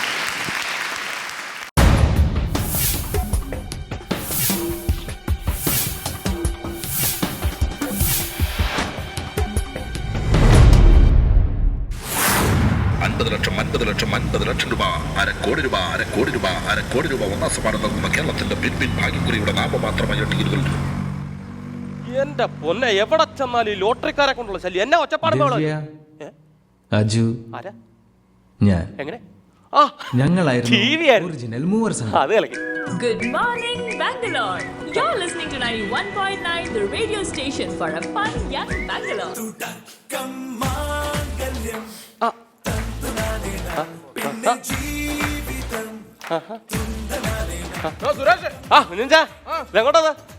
ഞാനേ മോള് പ്രസവിച്ചു കിടക്കാം മെഡിക്കൽ കോളേജ്, നമ്മളൊന്ന് കാണാന്ന് കരുതി ഇറങ്ങിയതാ. അത് ശരി. ഞാനൊരു വഴിക്ക് പോകാൻ വേണ്ടി ഇറങ്ങിയതാ. 8ന്റെ വണ്ടി നോക്കിയിരിക്കുവാ. എന്നിട്ട് 9 മണിയായല്ലോ. 9 മണിയായോ? എന്റെ ദൈവമേ, ടിവിയും കൊണ്ടുവന്ന സമയം പോയത് അറിഞ്ഞില്ല. കൊള്ളാം. അല്ല മിനിറ്റ്, ഞാനൊരു കാര്യം ചോദിച്ചോട്ടെ. എന്നാടാ ഈ റെയിൽവേ സ്റ്റേഷനിലും ബസ് സ്റ്റാൻഡിലും ഒക്കെ ഇങ്ങനെ ടി വി കൊണ്ടുവെക്കേണ്ട വല്ല കാര്യമുണ്ടോ? ഇത് ആർക്കെങ്കിലും പ്രയോജനമുള്ള കേസാണോ? എടാ, പ്രയോജനമുള്ളവരുണ്ട്. ആര്? പോക്കറ്റ് അടിക്കാര്. നിന്നെ പോലുള്ളവന്മാർ അവിടെ വായി നോക്കി നിൽക്കുമ്പോ അവന്മാര് പുറകെ കൂടെ വന്ന് പോക്കറ്റ് അടിച്ചിട്ട് പോകും. എന്റെ നിന്നെ സമ്മതിക്കണം കേട്ടോ. എന്നാ നാറ്റം ഇത്, ഭയങ്കര നാറ്റം. എടാ, നാറ്റം എന്നാന്നറിയോ? നീ അങ്ങോട്ട് നോക്കി, അവിടെ എഴുതി വെച്ചേക്കുന്നുണ്ടോ? ഇവിടെ മൂത്രം ഒഴിക്കരുത്, എന്നിട്ട് അവിടെ തന്നെ മൂത്രം ഒഴിക്കത്തുള്ളൂ. അതാണ് മലയാളിയുടെ കുഴപ്പം. എവിടെ മൂത്രം ഒഴിക്കരുതെന്ന് പറഞ്ഞിട്ടുണ്ടോ അവിടെ തന്നെ മൂത്രം ഒഴിക്കും. കൊണ്ടില്ല കേട്ടോ. സോറി, അടുത്ത തവണ കൊള്ളിക്കാം. എന്നാ കൊള്ളിക്കാന്ന്? കാരണം ഞാൻ പറഞ്ഞേക്കാം. ഇത് കണ്ടോ ചേട്ടായി, ഞാനൊരു വഴിക്ക് പോകാൻ, ഒരു ഇന്റർവ്യൂവിന് പോകാൻ വേണ്ടി ഇറങ്ങിയതാ. അത് ഞാൻ മേത്ത് വീണായിരുന്നെങ്കിൽ എന്റെ ഇന്റർവ്യൂ മുടങ്ങില്ലായിരുന്നു. അതനിയാ, അത് നമ്മുടെ മലയാളികളുടെ ഒരു പ്രത്യേകതയാ. തുപ്പരുതെന്ന് പറയുന്നിടത്തെ തുപ്പി വെക്കൂ. അതാണ് കറക്റ്റ്. കാരണവന്മാർക്ക് അടുപ്പിലും വണ്ടി പോകാറായോ? വണ്ടി പോകാറാന്ന് വെച്ചാൽ ഇതുവരെ ഡ്രൈവറും വന്നിട്ടില്ല, കണ്ടക്ടറും വന്നിട്ടില്ല. മെഡിക്കൽ കോളേജ് പോകാനായിട്ട് രാവിലെ ഇറങ്ങിയതാ, വണ്ടി പോകത്തില്ല. ഇന്ന് കൃത്യം 10:30 പുറപ്പെടുന്ന കുമളി ബസ്സിൽ കയറാൻ താല്പര്യമുള്ള യാത്രക്കാരുടെ ശ്രദ്ധയ്ക്ക്. സുപ്രഭാതം പൊട്ടിവിടരുമ്പോൾ നിങ്ങൾ കണ്ണു തുറക്കുമ്പോൾ നിങ്ങൾ എത്തിച്ചേരുന്നത് നയനമനോഹരമായ കുമളിയിലായിരിക്കും. കുമളി കുമളി കുമളി കുമളി. ഊട്ടിയെപ്പോലും വരുന്ന തണുപ്പുള്ള കുമളി, പച്ചപിരിച്ച പരവതാനി പോലെയുള്ള കുമളി, പച്ചക്കറി പലചരക്ക് പല വ്യഞ്ജനങ്ങളുള്ള കുമളി. വേഗം കയറൂ, വേഗം കയറൂ. നിങ്ങൾ 50 രൂപ മുടക്കൂ, പ്രിന്റ് ചെയ്ത ഒരു ടിക്കറ്റ് ഞങ്ങളെ കണ്ടക്ടറിനും സ്വന്തമാക്കൂ. ഇതാ ഒരു സീറ്റ് സ്വന്തമാക്കി ചാരിക്കിടന്നുറങ്ങി കുമളിക്ക് യാത്ര ചെയ്യൂ. നാമമാത്രമായ ടിക്കറ്റുകൾ, പരിമിതമായ സീറ്റുകൾ. കുമളി കുമളി കുമളി കുമളി. ഇത് ബസിന്റെ അനൗൺസ്മെന്റ് ആണോ അതോ ലോട്ടറിയുടെ അനൗൺസ്മെന്റ്? രണ്ടിന്റെയും കൂടിയാ. ഇപ്പൊ ഈ സർക്കാർ ഓഫീസുകളിലൊക്കെ ഈ ലോട്ടറി ടിക്കറ്റ് കൊടുക്കുന്ന ഒരു പരിപാടി ഉണ്ട്. അതിന്റെ പ്രാരംഭ ഘട്ടമാ നീ ഇപ്പൊ കേട്ടത്. ഈ ബസ് പോവോ? ഈ ബസ് പോകുന്നു. എന്നാ താക്കോല് നീ വണ്ടി ഓടിച്ചു നോക്ക്, പോവില്ലെന്ന് അറിയാം. അതല്ല സാർ, ഈ ബസ് ഇപ്പൊ പുറപ്പെടുവോന്നു? എടാ, കണ്ടക്ടർ വരാതെ വണ്ടി എടുക്കാൻ പറ്റുമോ? എന്നാ പറയാനാ, പ്രൈവറ്റ് ബസ്സിലെങ്ങാനും പോയാ മതിയായിരുന്നു. പ്രൈവറ്റ് ബസ്സല്ല, പ്രൈവറ്റ് ബസ്സേ കയറിയിട്ട് ഇയാൾ എങ്ങോട്ട് പോകാനായിട്ടാ? സാർ, ഇന്ന് എനിക്കൊരു KSEBയുടെ ഇന്റർവ്യൂ ഉണ്ട്. KSEBയുടെ ഇന്റർവ്യൂ? അല്ലെങ്കിൽ നമ്മളെല്ലാരും ഇങ്ങനെ സർക്കാർ ആശുപത്രി പോവല്ല, സർക്കാർ ബസ്സേ കയറുവല്ല, സർക്കാർ സ്കൂളിൽ പഠിക്കുകയല്ല, പക്ഷെ ജോലി സർക്കാരിന്റെ തന്നെ വേണം. ഈ എൻക്വയറി ഓഫീസ്, ഒരു കാര്യം ചെയ്യും, നീ അന്വേഷണങ്ങൾ എഴുതി വെച്ചേക്കുന്നുണ്ടോ? അവിടെ പോയി ചോദിക്കുക, ചിലപ്പോ അവർക്കറിയാമായിരിക്കും. Thanks bro. ഒരു മിനിറ്റ് ഇങ്ങോട്ട് പോ. നീ എന്താ ഈ നിക്കർ വെളിയിലിട്ടോണ്ട് നടക്കുന്നത്? ഡോളറിന്റെ ആണ്. ഡോളറിന്റെ ഫ്രീക്കാണ്. ആയിക്കോട്ടെ, നീ ഡോളറിന്റെയോ യൂറോയുടെയോ എന്തിനാ വെള്ളം നിക്കറിട്ടോ, പക്ഷെ രൂപയുടെ മാത്രം ഇട്ടരുത് കേട്ടാ. എപ്പോഴാ താഴോട്ട് പോകണം. എക്സ്ക്യൂസ് മീ, ഒന്ന് ശ്രദ്ധിക്കൂ. എന്ത് പറ്റി കൈക്ക്? അയ്യോ, അതല്ല, ഞാൻ പറയുമ്പോ ഒരു ഫ്ലോയ്ക്ക് വേണ്ടി ഇങ്ങനെ പിടിക്കുന്നതാ. Flow free. നമ്മൾ ജീവിതത്തിൽ എന്തെല്ലാം ബുദ്ധിമുട്ടുകൾ അനുഭവിക്കുന്നു. ശരിയാ. നമുക്കൊരു സുഖം ലഭിക്കുന്നുണ്ടോ? ഇല്ല. നല്ല സുഖം ലഭിക്കുന്നുണ്ടോ? ഇല്ല. ഒരു സുഖത്തിന് വേണ്ടി, സുഖലോലിപതയ്ക്ക് വേണ്ടി, സുഖലോലിപയുടെ ഉത്തുംഗ സിംഹത്തിൽ സപ്രോടിന്ന് പഠിക്കുന്നതിന് വേണ്ടി നമ്മൾ എന്തും വേണ്ടി ബുദ്ധിമുട്ടുന്നു. ആ സുഖം നൽകുന്ന എന്തെങ്കിലും ഒരു പ്രോഡക്റ്റ് നമുക്ക് കിട്ടുന്നുണ്ടോ? ഇല്ല. അങ്ങനെ സുഖം നൽകുന്ന ഒരു പ്രോഡക്റ്റിനെ പറ്റിയാണ് ഞാൻ ഇവിടെ പറയാൻ പോകുന്നത്. നിങ്ങളെ പരിചയപ്പെടുത്താം. എന്താ പ്രോഡക്റ്റ്? എല്ലാവർക്കും ഭയങ്കരമായ സുഖം നൽകുന്ന ചെവിത്തൊണ്ടി. കൊള്ളാലോ. ഈ ചെവിത്തോണ്ടി ചെവിയിലിട്ട് ഇളക്കി നോക്കൂ. ഒരു നല്ല കിളക്ക് നോക്കൂ. എന്ത് സുഖമായിരിക്കും, എന്ത് സുഖമായിരിക്കും. സുഖം വരുന്ന കണ്ടു. നീ മാത്രം സൂചിച്ചാ മതി. ഒരെണ്ണം എനിക്ക് തന്നെ, ഞാനൊന്ന് സൂചിച്ചു പിടിച്ചു. അയ്യോ. ഓ, നീ പറഞ്ഞത്ര സുഖം എനിക്ക് ഇത് ഇട്ടപ്പോ ഇല്ലടാ. എനിക്ക് വേണ്ട, നീ എടുത്തു. എന്നാ പിടിച്ചു. എന്നാ വില? 10 രൂപ. 10 രൂപയുടെ കേസല്ലേ ഉള്ളൂ. ഇതാ പിടിക്ക് 10 രൂപ. എല്ലാ കേസും വെക്കാൻ നിൽക്കല്ലേ. ഒരു വഴിക്ക് പോകുന്നല്ലേ. അതിപ്പോ വിറ്റ് കഴിഞ്ഞു. അപ്പൊ മറ്റൊരു പ്രോഡക്റ്റിനെ പറ്റി ഞാൻ പരിചയപ്പെടുത്തി. നമ്മൾ എഴുതുന്ന ഭാഷകളായ മലയാളം, തമിഴ്, തെലുങ്ക്, ഹിന്ദി, സാമൂഹ്യ പാഠം, സയൻസ്, മറാഠി, തുളു, അതുപോലും അങ്ങനെയുള്ള എല്ലാ ഭാഷകളിലും എഴുതാൻ പറ്റിയ ഒരു പേന. ഈ പേനയുടെ പ്രത്യേകത എന്ന് പറഞ്ഞു കഴിഞ്ഞാൽ ഞങ്ങൾ 50 രൂപയാണ് ഈ പേനയുടെ യഥാർത്ഥ വില. കമ്പനിയുടെ പരസ്യത്തിന് വേണ്ടി ഞങ്ങൾ വെറും 10 രൂപയ്ക്ക് കൊടുക്കുന്നു. പരസ്യം കഴിയുമ്പോ നിന്റെ കമ്പനി ചിലപ്പോ പൂട്ടും. കച്ചവടം പൊളിക്കാൻ വേണ്ടി വന്നിരിക്കുകയാണ്. ഈ പേനയുടെ പ്രത്യേകത എന്ന് പറഞ്ഞാൽ ഞാൻ പറഞ്ഞല്ലോ, എല്ലാ ഭാഷയിലും ഈ പേന കൊണ്ട് എഴുതാൻ സാധിക്കും. അതാണ് ഈ പേനയുടെ ഏറ്റവും വലിയ പ്രത്യേകത. വലിയ അത്ഭുതം തോന്നുന്നില്ല? എല്ലാവർക്കും അത്ഭുതം. ഒരു പേന എല്ലാം അങ്ങ് വേണമല്ലേ. അപ്പൊ എടുത്ത് എഴുതിക്കാം കേട്ടോ. അതെ, ഇതുകൊണ്ട് എല്ലാ ഭാഷ എഴുതാമല്ലോ അല്ലേ? എല്ലാ ഭാഷയിലും എഴുതാൻ, പക്ഷേ ഭാഷ അറിയണമെന്ന് മാത്രം. എല്ലാ ആവശ്യമുണ്ടോ? കാലത്ത് തന്നെ 20 രൂപ പോയില്ലേ? മോനെ മെഡിക്കൽ കോളേജ് ചെല്ലണം, അത്യാവശ്യമായിട്ട് മോളെ പ്രസവിച്ച് കിടക്കും അവിടെ. ഈ വണ്ടി ഇപ്പോഴെങ്ങാനും എടുക്കുവോ? എന്റെ ഞാനിത് എത്ര പ്രാവശ്യം പറഞ്ഞു, കണ്ടക്ടർ വരാതെ വണ്ടി എടുക്കാൻ പറ്റത്തില്ലത്. എവിടെ പോയി കിടക്കുവോ ഈ കണ്ടക്ടർ? ഓടില്ല, നീ എന്തിനാ ഓടിയത്? ഞാൻ വിചാരിച്ചു ചില്ലറ കൊടുക്കാനുള്ള ആരോ തെരഞ്ഞു പിടിച്ചിട്ടല്ല വിളിക്കും. വണ്ടിക്കകത്തോട്ട് കയറി ആൾക്കാരെ തെറി വിളിച്ചോണ്ടിരിക്കുക. അതിന് ഞാനല്ല നീ റൂട്ടില്. പിന്നെ ചേട്ടന്റെ കൂടെ പുതിയൊരു കണ്ടക്ടറാ. പുതിയ കണ്ടക്ടർ? അതും ഒരു ലേഡി കണ്ടക്ടർ. ചുമ്മാ ആശിപ്പിക്കാൻ പറയുന്നതായിരിക്കും. എന്റെ ഒരു കാര്യം നോക്കണേ, ദൈവം തന്ന ഓരോ ഭാഗ്യങ്ങള്. ഞാൻ ഈ സ്ത്രീധനത്തിന്റെ പ്രശ്നത്തിൽ ഭാര്യയെ കൊണ്ട് 2 വർഷമായിട്ട് വീട്ടിൽ നിർത്തിയേക്കുക. ഇപ്പൊ ഈ മരുഭൂമിയിലെ മരിപ്പച്ച പോലെ എന്റെ വണ്ടിയിൽ ഒരു ലേഡി കണ്ടക്ടർ. ഞാൻ എന്ത് ടോപ്പിട്ട് മരിക്കും. ഈ ചിരിക്കാനുള്ള കോമഡി ഒന്നും ഞാനിവിടെ പറഞ്ഞില്ല കേട്ടാ. നീ വണ്ടിയിലോട്ട് കയറിക്ക. ചെല്ലിയല്ലേ കണ്ടക്ടർ വന്നല്ലോ. ആര്? Lady conductor. നമ്മുടെ ജോസിലെ. ഓക്കെ,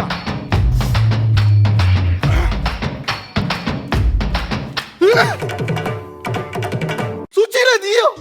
നിങ്ങളോ? നീ എന്താ ഈ വേഷത്തില്? ഞാനാ ഈ ബസ്സിലെ കണ്ടക്ടർ. നിനക്കപ്പോ ജോലി കിട്ടി? നിങ്ങൾ എന്ത് വിചാരിച്ചു മനുഷ്യ? ശ്രീധരത്തിന്റെ പേര് എന്നെ കൊച്ചിനെ കൊണ്ട് വീട്ടിലാക്കുമ്പോ ഞങ്ങൾ ജീവിക്കത്തില്ലെന്നോ? ഞാനും ടെസ്റ്റ് എഴുതി പാസ്സായ ഒരു ജോലി മേടിച്ചു. അപ്പൊ നീയാണോ ഇനി മുതൽ ഈ ബസ്സിലെ കണ്ടക്ടർ? എന്റെ ഈശ്വര, ആശിച്ചിരുന്ന ഒരു ജോലി കിട്ടിയപ്പോ ആദ്യമായിട്ട് ഡ്യൂട്ടിക്ക് കയറുന്നത് ഈ കാലമാണിന്റെ കൂടെ ആയിപ്പോയല്ലോ. സുശീലേ, ഇത്രയൊക്കെ ആയ സ്ഥിതിക്ക് അല്ല, നീ ബസ്സിലെ കണ്ടക്ടർ, ഞാൻ ഈ ബസ്സിലെ ഡ്രൈവറും ആയ സ്ഥിതിക്ക് നമ്മുടെ ജീവിതത്തിന്റെ മുന്നോട്ടുള്ള വഴികളിൽ നമുക്കിനി ഒന്നുകൂടെ ഒരുമിച്ച് വളയം പിടിച്ചാലോ? അയ്യടാ, ഇയാൾ ഒറ്റയ്ക്ക് അങ്ങ് വളയം പിടിച്ചാൽ മതി. എന്റെ ജോലി നോക്കാൻ എനിക്കറിയാം. അപ്പൊ നീ സമ്മതിക്കത്തില്ലല്ലേ? ഇത്ര നാളും എന്നെ കൊച്ചിനെ നിങ്ങൾ തിരിഞ്ഞു നോക്കിയിട്ടുണ്ടോ? അത് ശരി, ഞാൻ തിരിഞ്ഞു നോക്കിയിട്ടുണ്ടോ? നിന്റെ റൂട്ടിൽ കൂടെ ഞാൻ ബസ് ഓടിച്ചോണ്ടിരുന്ന സമയത്ത് നീ ആ ബസ് സ്റ്റോപ്പിൽ നിൽക്കുമ്പോൾ എത്ര പ്രാവശ്യം നിന്നെ ഞാൻ തിരിഞ്ഞു നോക്കിയിട്ടുണ്ടെന്നറിയോ? പക്ഷെ ഒരു പ്രാവശ്യം പോലും നീ എന്നെ തിരിഞ്ഞു നോക്കിയിട്ടില്ല. മാത്രമല്ല, ഈ വർഷത്തിനിടയ്ക്കൊക്കെ നിന്നെ മോനെ കുറിച്ചുള്ള ഓർമ്മ മാത്രമായിരുന്നു എന്റെ മനസ്സിൽ, അറിയാമോ? അയ്യോ, ഇയാൾ ഓർത്തു. നമ്മുടെ കൊച്ചിന്റെ പേരെങ്കിലും ഇയാൾ ഓർക്കുന്നുണ്ടോ? ഒരു ക്ലൂ തരുവാണെങ്കിൽ ഇപ്പൊ പറയാം. കൊള്ളാം. സ്വന്തം കൊച്ചിന്റെ പേര് പറയാൻ വേണ്ടി ക്ലൂ ചോദിക്കുന്ന ലോകത്തിൽ ആദ്യത്തെ തന്ത നിങ്ങളായിരിക്കും. ഇതാ ഞാൻ പറഞ്ഞു, നിങ്ങൾക്ക് നിങ്ങളുടെ വഴി, എനിക്ക് എന്റെ വഴി. സാറേ, എനിക്ക് ഇന്റർവ്യൂ ഉള്ളതാണ്. അത് ഞാൻ ഈ ടെസ്റ്റ് ഒന്ന് പാസ്സാകട്ടെ. ചേട്ടായി, ഒരു കുടുംബജീവിതമാകുമ്പോൾ ഇതുപോലെ പല പ്രശ്നങ്ങളുണ്ടാവും. അത് പരസ്പരം സഹിച്ചും ക്ഷമിച്ചും വേണം മുമ്പിലേക്ക് പോകാൻ. അതുകൊണ്ട് ചേട്ടായി സന്തോഷമായിട്ട് പോയി വണ്ടി എടുത്ത് എനിക്ക് 10 മണിക്ക് കോടതി ചെല്ലാനുള്ളതാണ്. കോടതിയിലോ? കോടതിയിലാണോ ജോലി ചെയ്യുന്നത്? അല്ല, പിന്നെ ഇന്ന് എന്റെ ഡൈവോഴ്സ് നടക്കൂലേ. അത് ശരി, ആദ്യം നീ നന്നാടാ, എന്നിട്ട് ഞങ്ങളെ നന്നാക്കാൻ കേട്ടോ. മോനെ, ഞാൻ പറഞ്ഞില്ലേ, കുറെ നേരമായിട്ട് ഞാൻ പറഞ്ഞോണ്ടിരിക്കും, എനിക്ക് മെഡിക്കൽ കോളേജ് ചെല്ലണം, മോളെ പ്രസവിച്ച് കിടക്കുക. ഇത് കോംപ്രമൈസ് ആകാതെ എങ്ങനെ ഞാൻ വണ്ടി എടുക്കുന്നത്? അപ്പൊ ഇത് കോംപ്രമൈസ് ആകാത്തതാണോ നിന്റെ പ്രശ്നം? ഒരു കാര്യം ചെയ്യും, ഇവിടെ വെച്ചത് എന്റെ നേതൃത്വത്തിൽ ഞാൻ കോംപ്രമൈസ് ആക്കി തരാം. ഈ കളവന് ഇപ്പൊ തന്നെ കുളമാക്കുമല്ലോ. കേൾക്കുക, എല്ലാ വണ്ടിയിൽ വണ്ടി എടുക്കാൻ പോ. എല്ലാവരും കേറ്. അല്ല പിന്നെ കോംപ്രമൈസ് ആക്കാൻ പറ്റും. ഓക്കെ, വെള്ളം അടിക്കാത്തന്റെ 2 അടിച്ചിരുന്ന എടുക്കാൻ ഒരു മൂടുണ്ടായിരുന്നു. അതല്ലെന്ന റേഡിയേറ്ററിൽ വെള്ളം തീർന്നാണ്. അതെന്നെ നീ പഠിപ്പിക്കണ്ട, എനിക്കറിയാം.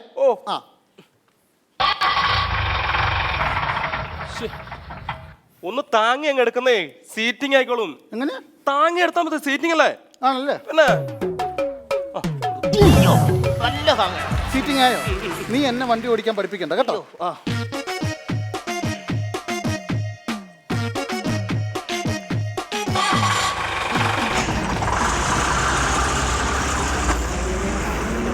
മാറിക്കുന്നേ. ആ ചേച്ചിക്ക് പൊക്കോളൂ, അല്ലെങ്കിൽ ഇതിലെ പൊക്കോ. ചേച്ചിക്ക് പോ, അല്ലെങ്കിൽ ഇതിലെ പൊക്കോ. Don't touch. ചുങ്കത്തിനായിരുന്നു പോകേണ്ടത്, പക്ഷെ ചേച്ചി ആയതുകൊണ്ട് ഒരു മെഡിക്കൽ കോളേജ്. മെഡിക്കൽ കോളേജ് അല്ലേ? അല്ല വേണ്ട, ചുങ്കം. ചുങ്കോ? ആ മെഡിക്കൽ കോളേജിൽ പോയിട്ട് തിരിച്ചു വരുമ്പോഴുള്ള ചുങ്കം. ഒരു കോടതി പിടിയാ. കോടതി പിടിയാ. ബാലൻസ് തന്നില്ല. ചില്ലറയില്ല, ഇറങ്ങുമ്പോ തരാം. നീ കിട്ടും നോക്കിയിരുന്നോ നിനക്ക്? എടാ എന്റെ സ്ത്രീധനത്തിന്റെ ബാക്കി 25,000 രൂപ ബാലൻസ് തരാത്തോളാണോ നിന്റെ 1 രൂപ ബാലൻസ് തരാൻ പോണത്? മനുഷ്യ മര്യാദക്ക് നേരെ നോക്കിയിരുന്ന് വണ്ടി ഓടിച്ചാൽ. അയ്യോ മോളെ ഒരു മെഡിക്കൽ കോളേജ് അല്ല. സത്യത്തിൽ നീ അവരുമായിട്ട് എന്നതാ പ്രശ്നം? നിങ്ങൾക്ക് രണ്ടുപേർക്കും ഒത്തൊരുമയോട് കൂടി ഒന്നിച്ചങ്ങ് ജീവിക്കാൻ പറ്റില്ല. അതൊന്ന് പറഞ്ഞു കൊടുക്കും അപ്പൂപ്പ. വല്യപ്പന് മോളുണ്ടോ? ഉണ്ട്. കെട്ടിച്ചതാണോ? അതെ. മരുമോൻ എങ്ങനുണ്ട്? മരുമകനല്ല, അവൻ മോനാ. എന്റെ മോളെ അവൻ പൊന്നു പോലെ നോക്കും. അങ്ങനെ എന്താ ആണുങ്ങള്. വെല്ലിപ്പോ വെല്ലിപ്പിന്റെ മോൾക്ക് സ്ത്രീധനം കൊടുത്താണോ? കൊടുത്തതാ. ഇനി എന്തെങ്കിലും ബാക്കി കൊടുക്കാനുണ്ടോ? ഒറ്റ പൈസ കൊടുക്കാനില്ല. ഒറ്റ പൈസ കൊടുക്കാനില്ല. ഇല്ല. അങ്ങനെ അന്തസ്സുള്ള തന്തമാര്. ഇയാൾ എന്റെ വായിരിക്കുന്ന വല്ല കേക്കുവേ. പിന്നെ നീ എന്റെ കയ്യിൽ നിന്നിരിക്കുന്ന മേടിക്കുകയും ചെയ്യും. പിന്നെ അല്ലാണ്ട് ചേച്ചി പൊക്കോന്നേ, അല്ല ഇതിലെ പൊക്കോ. ചേച്ചിക്ക് എപ്പോഴും ഇതിന് മുമ്പേ ഇതിലല്ലേ പോയത്. വണ്ടി നിർത്തിയതാ. തിരിവ് കണ്ടിട്ട് നിർത്തിയതാ. സ്ട്രൈറ്റ് റോഡല്ലേ ഇത്? അതല്ല, അവന്റെ അവിടെ കിടന്നുള്ള ചുറ്റിത്തിരിവ് കണ്ടിട്ട് നിർത്തിയതാ. ചേച്ചിക്ക് പീസിന് പരീക്ഷ എഴുതുമ്പോ ആദ്യം തന്നെ ജോലി കിട്ടിയായിരുന്നു. പൊട്ട് നന്നായിട്ടുണ്ട്. എവിടെ വീട്? മുഹമ്മൽ എവിടെ? മുഹമ്മദ് ജംഗ്ഷനിൽ വെക്കോ. അവിടെ ആരെങ്കിലും അറിയാവോ? പിന്നെ എന്റെ അമ്മച്ചിയുടെ വീട് മുഹമ്മലല്ലേ? ആണോ? പിന്നെ ഫോൺ നമ്പർ എന്തിനാ? ഞാൻ വരുമ്പോ നിനക്ക് KSB യിലല്ലേ ഇന്റർവ്യൂ? അതെ. അല്ലാതെ KSRTC-ക്കകത്തല്ലല്ലോ. അല്ല, ഇവിടെ സീറ്റ് ഫ്രീ ആയിട്ട് കിടക്കുന്നത് കണ്ടില്ലേ? അയ്യോ സാറേ, എനിക്ക് ഇരിക്കാൻ പാടില്ല. എന്താ? ഡിസ്കിന് കംപ്ലൈന്റാ. പക്ഷെ നിന്റെ ഡിസ്കോ കളി കണ്ടിട്ട് തോന്നുന്നില്ല നിനക്ക് ഡിസ്കിന് കംപ്ലൈന്റ് ഉണ്ടെന്ന്. നീ ഇവിടെ വന്ന് ഇരിക്കുന്നുണ്ടോ ഇല്ലയോ? ഇരിക്കാൻ പാടില്ലെന്നേ. എന്താ? എനിക്ക് ഡിസ്കിന് കംപ്ലൈന്റ്. അപ്പൊ ഡിസ്കിന് കംപ്ലൈന്റാ? അതെ. ഓക്കെ, ഇപ്പൊ ശരിയാക്കി തരാം. സാറേ എന്റെ ഡിസ്കിട്ട് കളിക്കില്ലേട്ടാ. ഇപ്പൊ നിന്റെ ഡിസ്കിന്റെ കംപ്ലൈന്റ് മാറിയാ? മാറിയാ? എന്തോ ഒരു ആൾക്കാരെ വായി കാണിക്കുന്നത്. ഇയാളെന്താ വണ്ടി നിർത്താത്തത്? എടാ മനുഷ്യ, ആ കോളേജ് ജംഗ്ഷനിൽ എന്തോ ആൾക്കാർ കൈ കാണിച്ചു. ഞാൻ ബെല്ലടിച്ചിട്ട് ഇയാളെന്താ വണ്ടി നിർത്താഞ്ഞത്? എനിക്ക് സൗകര്യമില്ലാഞ്ഞിട്ട്. ഇയാളുടെ സൗകര്യത്തിന് ഓടിക്കാനല്ല KSRTC ബസ്സാരൊക്കെ ഇരിക്കുന്നത്. ആൾക്കാരെ കയറ്റാനോ? നിന്നെ ഞാൻ കെട്ടിയാക്കുന്നത് ആൾക്കാരുടെ കിടന്ന് നിറങ്ങാനും അല്ല. ഇഷ്ടംപോലെ സ്ഥലം ഉണ്ടല്ലോ. സ്ഥലം ഉണ്ടെങ്കിലേ സീറ്റ് കപ്പാസിറ്റി വിട്ട് ഒരു സാധനം ഈ സുഗുണം ഒരാളെ കയറ്റാൻ സമ്മതിക്കില്ല. മനസ്സിലായോ? പിന്നെ നീ ഒരു കാര്യം പ്രത്യേകം ഓർത്തോണം. എന്റെ 2 കണ്ണും എപ്പോഴും നിന്റെ കൈ മേളിലുണ്ടാവും. രണ്ട് കണ്ണ് ഇങ്ങോട്ടല്ല അങ്ങോട്ട് നോക്കിയിരുന്ന് ഓടിക്കും. ജോലി പോകട്ടെ, ഞങ്ങൾ കംപ്ലൈന്റ് ചെയ്താ. എന്റെ ജോലി പോകുന്നു. എടാ എന്റെ ജോലി പോയാൽ എനിക്ക് പുല്ലാടാ. എന്റെ ഭാര്യക്ക് ജോലി ഉണ്ടല്ലോ. അയ്യോ, എന്റെ ജോലി കണ്ട് ഇയാൾ കുണുങ്ങട്ടെ കേട്ടോ. നേരെ നോക്കി വണ്ടി ഓടിക്കടാ. എന്റെ അപ്പാപ്പൻ എന്നെ കണ്ടോളൂ കളയാതെ. മഴ പെയ്തല്ലോ. പ്രാവശ്യം മഴ നേരത്തെയാ. പിന്നെ മഴ തന്നെ നിന്റെ കൂട്ടുകാരാണ് പറഞ്ഞിട്ട് നേരത്തെ വരാനായിട്ട്. മോളെ ഈ വണ്ടിക്കാ ജോലി വേണല്ലോ മോളെ. അയ്യേ, കൊടയെടുത്ത് നന്നായി. കൊട പിടിച്ചോണ്ടിരിക്കുവാണെങ്കിൽ മഴ നനയാതിരിക്കാം. വലിയപ്പ ആ കൊടയൊക്കെ മടക്കും, മറ്റുള്ളവർക്ക് ഡിസ്റ്റർബൻസ് ആകും. മോളെ നനയാൻ മേലെ പനി വരും. അത് സാരമില്ല, അങ്ങ് മടക്കണ്ടേ. ഇത് കണ്ടോ ചേച്ചി, മൊത്തം നനയുക. ഇതിട്ടോണ്ട് ഞാൻ ഇനി അങ്ങനെ ഇന്റർവ്യൂവിന് പോകും. സാറേ ഈ ബസ് മൊത്തം ചോരുവാണല്ലോ. പിന്നെ PSC ക്വസ്റ്റ്യൻ പേപ്പർ ചോർന്ന് പിന്നെ ആയി ഓട്ട വണ്ടി. ഈ വണ്ടിക്കകത്തിരിക്കുന്ന ആൾക്കാർ മൊത്തം നനയുവാന്ന്. എടാ ഇതാ പറയുന്നത്, ഒരു വഴിക്ക് ഇറങ്ങുമ്പോൾ ഒരു കൊടയൊക്കെ ആയിട്ട് ഇറങ്ങണമെന്ന്.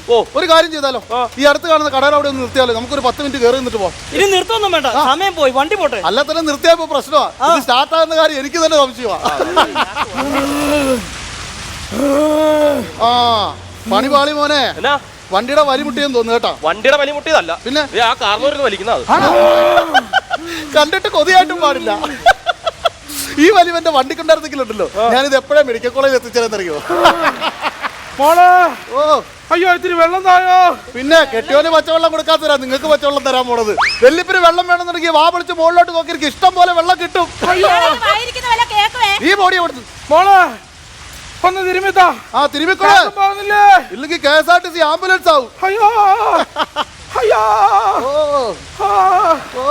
അയ്യോ ചേച്ചി, തെറ്റ് തിരുമല്ലേ. അങ്ങനെ തിരുമിയാൽ വലിയ വറ്റായി മാറും. അങ്ങനെയല്ല തിരുമേണ്ടത്.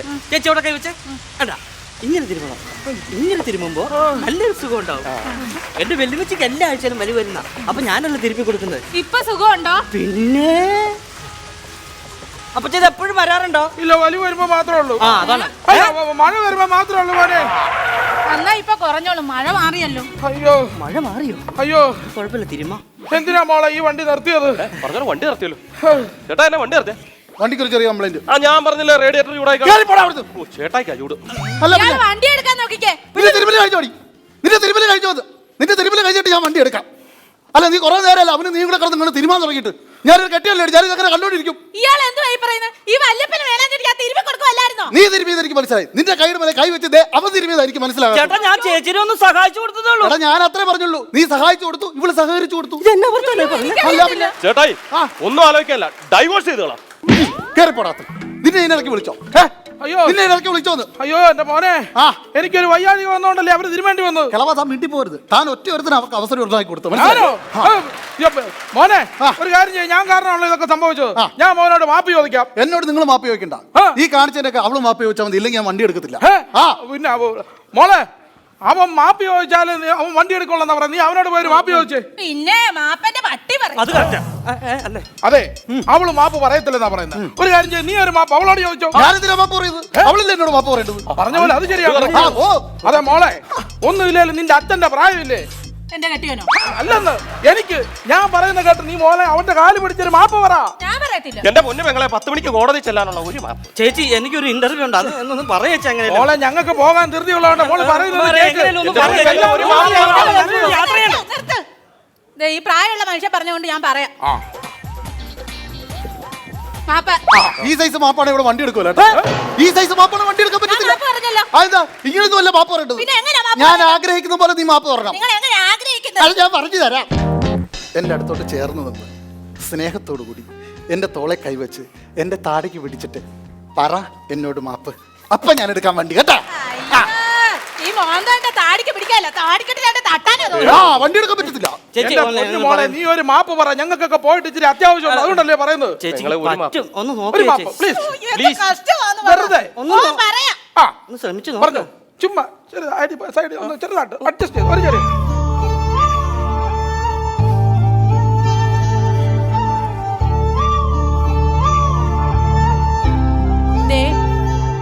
നിങ്ങൾ നേരത്തെ പറഞ്ഞതുപോലെ ജീവിതത്തിന്റെ വളയം ഇനി നമുക്ക് ഒരുമിച്ച് പിടിക്കാം. മാപ്പ്. എന്റെ മോള് വണ്ടിയിലോട്ട് കയറി. എല്ലാരും വണ്ടി കയറി, എല്ലാരും വണ്ടി കയറി. ഇനി നമ്മുടെ യാത്ര അടിപൊളിയായിരിക്കും കേട്ടോ. സൂപ്പർ യാത്രയായിരിക്കും. പോകാൻ വരട്ടെ. സാർ KSRTC വലിയ ഉദ്യോഗസ്ഥരല്ലേ, സാറത്തിന് പോകാൻ വരട്ടെ അനുവാദം ചോദിക്കുന്നത്? അല്ല പോകാൻ വരട്ടെ അനുവാദം ചോദിക്കുന്നത്? അനുവാദം ചോദിക്കുന്നു. എടാ ഈ വണ്ടി ഇപ്പൊ പോകത്തില്ലെന്ന്. അതെന്താ? ഇവിടെ 10:30 ആകുമ്പോഴത്തേക്ക് മെഡിക്കൽ കോളേജ് ജംഗ്ഷനിൽ ചെല്ലേണ്ട വണ്ടിയല്ലേ ഇത്? അതെ. ഇതുവരെ അത് അവിടെ എത്തിയില്ലെന്ന് മാത്രമല്ല, വഴി വെച്ച് കൈ കാണിച്ചു ഏതെങ്കിലും ഒരുത്തൻ ഈ വണ്ടിക്കകത്ത് ഇയാൾ കയറ്റിയോ? 4 ചക്രന്മാരെ ഇതിന് കൈ കാണിച്ചു, അവർ ഇയാൾ കയറ്റിയില്ല. ഇല്ല, അവരുടെ പരാതി പ്രകാരം തന്നെ ഇന്ന് മുതൽ സസ്പെൻഡ് ചെയ്തിരിക്കുന്നു. അപ്പൊ എന്റെ പണി പോയാ? പണി പോയെന്നല്ല, പണി കിട്ടി. 8ന്റെ പണി. അപ്പൊ ഇനി ഈ ബസ് ആരെടുക്കും? ഈ ബസ് വേറെ ഡ്രൈവർ എടുക്കും. വേറെ ഡ്രൈവർ വന്ന് വണ്ടി എടുക്കൂ. താക്കോൽ ഒന്നും വേണ്ട KSRTCക്ക്. ആ 2 വയറ് കണ്ടോ, ഒന്ന് ഊട്ടി മുട്ടിച്ചാ മതി. ഓക്കെ. അപ്പൊ എന്റെ പണി പോയല്ലേ? ചേട്ടന്റെ പണി പോലെ എന്നാ കുഴപ്പം? ചേട്ടന്റെ ഭാര്യക്ക് ജോലിയില്ലെന്ന്. അത് ശരിയാ അല്ലേ? അയ്യാ ഇത്തിരി വിളിക്കും. അതെന്താ? നീയല്ലേ പറഞ്ഞ ജീവിതത്തിന്റെ വളയം നമുക്ക് ഇനി ഒരുമിച്ച് പിടിക്കാന്ന്? അയ്യാ ഇനി ഇയാളുടെ വഴിയിൽ നിന്ന് ഇപ്പൊ വളയെ പോയില്ലേ? ഡ്രൈവർ എന്നാ വണ്ടി എടുക്കണ്ണ. സുശീലേ നല്ലൊരു സ്കിറ്റായിരുന്നു. ഒരുപാട് പുതിയ പുതിയ ആളുകൾ വന്നുകൊണ്ടിരിക്കുകയാണ് അല്ലേ? നല്ല പുതിയ ചിന്തകളും ഒക്കെ, പുതിയ ഐഡിയാസ്. നസീറും ഒക്കെ അത് തീർച്ചയായിട്ടും. എനിക്ക് ഇപ്പോൾ എല്ലാവരും ചോദിക്കും എങ്ങനെയാണ് ഈ സിനിമാ താരങ്ങളുടെ എല്ലാ രാഷ്ട്രീയക്കാരുടെയൊക്കെ ശബ്ദം അനുകരിക്കുന്നു ചോദിക്കും. ഇത്ര പെട്ടെന്ന് എത്ര സമയം എടുക്കും ഇത് പഠിക്കാൻ, എന്നെ പെട്ടെന്ന് ഇമിറ്റേറ്റ് ചെയ്യാൻ പറ്റുമെന്ന് ചോദിക്കും. നമ്മൾ അവരുടെ എന്തെങ്കിലും ഒരു മാനറിസം അല്ലെങ്കിൽ ഒരു സ്പെഷ്യൽ ഡയലോഗിലാണ് ഒന്ന് പിടിച്ചിട്ട് കയറുകയാണ്. പിന്നെ ഒരു ഡയലോഗിലായിരിക്കും നമുക്ക് കിട്ടുന്നത്. അപ്പോൾ അങ്ങനെ ഞാൻ ആദ്യമേ സുരേഷ് ഗോപി ചേട്ടനെ അനുകരിക്കാൻ ശബ്ദം പഠിച്ചു. അപ്പം നടപ്പം അങ്ങോട്ട് ശരിയാവുന്നില്ല. അപ്പോൾ ഞാൻ കറുകച്ച കവലെ കൂടെ പോവുകയാണ് ഇങ്ങനെ. അപ്പോൾ ഇത് എങ്ങനെ അനുകരിക്കണം എന്നുള്ളൊരു പിടുത്തമില്ല നടക്കുന്നത്. അപ്പോൾ സഞ്ജി സാധനം മേടിച്ചിട്ട് ഞാനിങ്ങനെ നടന്നു വന്ന് കുറച്ച് കഴിഞ്ഞാൽ പിന്നെ ഞാൻ റോഡിൽ കൂടെ അപ്പോഴേ ഞാൻ കുറച്ച് ശ്രദ്ധിച്ചു, അയ്യോ ഇതെന്ത് പറ്റി. അങ്ങനെ പെട്ടെന്ന് അദ്ദേഹത്തിൻ്റെ ഒരു ആക്ഷനിങ് കിട്ടി. അതേപോലെ തന്നെ എൻ്റെ ഗോഡ് ഫാദർ സിനിമ ഇറങ്ങിയപ്പോൾ അപ്പോൾ ശരിക്കും പറഞ്ഞാൽ അന്ന് എനിക്ക് NM പിള്ള സാറിനെ അത്ര അറിയില്ല. ഇദ്ദേഹം നാടകാചാരനാണ്, ഇത്രയും വലിയൊരു പുലിയാണെന്നുള്ള കാര്യമൊന്നും അറിയില്ല. കുട്ടൻ്റെ അച്ഛൻ ആ സംഭവങ്ങളൊന്നും അന്ന് അറിയുന്നൊരു സമയമല്ല, അധികം നാടകങ്ങൾ കാണാറിലൊന്നുമില്ല. അപ്പം ആ ഒരു പടം വന്നത് പത്രത്തിൽ, ഈ ഫോണും പിടിച്ചിരിക്കുന്ന ഒരു പടം പിള്ള സാറിരിക്കുന്ന, എന്നിട്ട് ഗോഡ് ഫാദർ. അപ്പം ഞാൻ മനസ്സിൽ വെച്ചു ഈ സിദ്ദിഖ്ലാൽമാർക്ക് എന്ത് പറ്റി? ഈ വയസ്സനെ വെച്ച് പടം എടുക്കുന്നത് പെട്ടെന്നൊരു പിടുത്തമില്ലായിരുന്നു. അതുകൊണ്ട് തന്നെ ഇത് കാണണോ? പിന്നെ മുകേഷ് ചേട്ടനെ ഇവരൊക്കെ ഒരുപാട് പേരുടെ പടങ്ങളെ കണ്ടപ്പം കണ്ടേക്കാന്ന് വെച്ച് കണ്ടു. അപ്പോൾ അന്ന് വൈകുന്നേരം ആലപ്പുഴ ഷോ ഉണ്ട്. ഈ സിനിമ കണ്ടു തുടങ്ങിയപ്പോൾ തന്നെ ഫസ്റ്റ് സംഭവം തന്നെ അദ്ദേഹത്തിൻ്റെ ആ ഇരിപ്പ് ആ പേപ്പറിൻ്റെ അവിടെ തൊട്ട് തന്നെ പെട്ടെന്ന് മനസ്സിൽ കയറിയത്. പിന്നെ ഈ തിലകൻ ചേട്ടനെ പോലെ അന്ന് നമ്മളൊക്കെ വളരെ സീരിയസ് ആയിട്ട് കാണുന്നൊരു ക്യാരക്ടർ ഇദ്ദേഹത്തിൻ്റെ മുമ്പിൽ ഇങ്ങനെ നിൽക്കുന്ന കണ്ടപ്പോൾ ക്യാരക്ടർ അങ്ങ് നമ്മുടെ ഒന്നുകൂടെ അത് കയറി. അപ്പോൾ ഭയങ്കര സംഭവം. അപ്പോൾ അന്വേഷിച്ചു. അന്ന് അവിടെ നിന്ന് ഇറങ്ങിയത് പിള്ളസാറിൻ്റെ ശബ്ദം പഠിച്ചിട്ടാണ്. പടം കണ്ടിറങ്ങിയത് അവിടുന്ന് പഠിച്ച് നേരെ അന്ന് ഫസ്റ്റ് ആലപ്പുഴയിൽ പ്രോഗ്രാം ചെയ്യുകയാണ്. പിള്ളസാറിൻ്റെ ഡയലോഗ്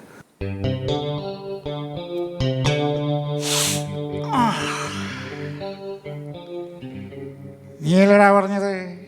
നീയല്ലേ പറഞ്ഞത് ഇതൊക്കെ ആനപ്പാറയിലെ ഗുണ്ടാളാണെന്ന്? അവിടെ ചെന്നാ അവനെ കുടിച്ചോണ്ടോ? അത് ശരി. പഴമ എടാ പഴമ, ആ സ്വാമിനാഥൻ എന്ന് പറഞ്ഞുണ്ടല്ലോ, അവൻ ഇത്രയും കാലം എവിടെ പോയിരിക്കായിരുന്നു, എന്തിനു പോയിരിക്കാൻ അറിയണം? ഇനിയോ വന്നാ എന്നെ കാണാതെ അകത്ത് കിടക്കണമെന്ന് പറഞ്ഞിട്ട്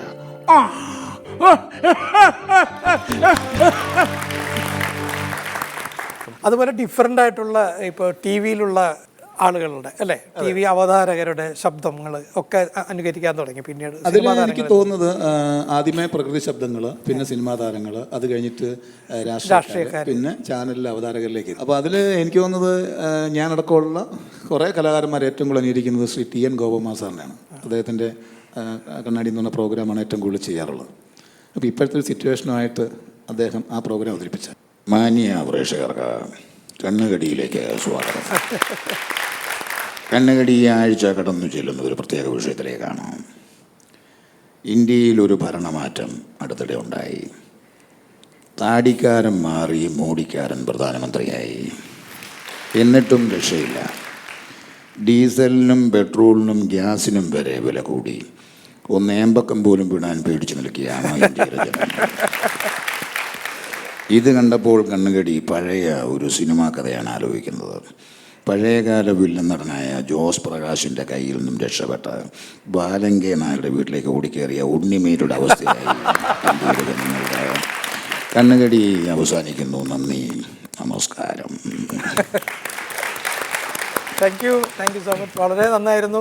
ഇനി നമുക്ക് ഈ എപ്പിസോഡ് അവസാനിക്കുന്നതിന് മുൻപ് പ്രചോദിൻ്റെ രണ്ട് അത് നല്ലതാണ്. ഇത് അവസാനിപ്പിക്കും നല്ലതാണ്. അവൻ പാടുന്നതോടെ ഇത് അവസാനിക്കും.